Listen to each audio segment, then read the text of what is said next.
tàllal yow ñi seetaan kàddu xale yi la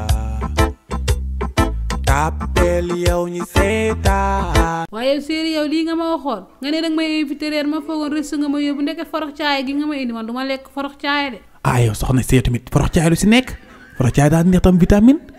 laxas yu baax laa lay jaay de. góor gi nga baal ma waxuma ak yow nag laajuma la dimbali ma rek sama séeri laay waxal. mais amee un peu de respect kii ngay waxal nii sama oncle la oncle bàyyil ti ma wax oncle bàyyil ti ma def mag ti def sa bopp xale benn at rek laa la magee waaw de leeral ni benn at laa la magee te yow bu dee jabar rek ngay wut comme ça oncle la ma xelal la kooku nga fi indi woon mooy lu yiwli rek te mu noppi xale bu yaru bi rek. nafi la nafi. waaw nafi googu nafay jabar waaw bu dee nag gel rek nga bëgg borom cib bi nga fi noonu muy tëb sama kaw taabali rek naan ma mu taar gi dolli kooku soble gi safag la gi kenn xamul kooku xadi la xadi. waaw xadi waaw bu dee gel kooku baax na si gel bu dee nag ku lay dóor parce que yow man sa su nga indi lu gën a bon li nga indi woon démb lu bon rek nga bëgg am na ki nga fi indi woon te mu jàppoon sa beneen gel bi fi dóor ko leen sete kanam kii kooku anamu sax mu dama ko war a woo tey sax mu ñëw nu mu tuddati sax moom. Anta mi ngi fi Anta.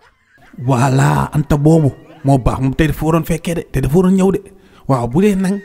mooy loolu dem nga ba amatoo choix waaw jigéen ñu baax ñëpp takk nañ leen mbaraankat yëpp tëj nañ leen amoo kenn koo jël waaw mën nga jël carax moom marché moom bu tëjee moom carax rek mooy lamb nga jël carax yi. góor gi nga baal ma nag kan moo fi carax loolu rek laa bëgg xam nag. ala xam kay mooy carax lu bees rek saa kay moom lu fi bees mooy carax moom ala xam rek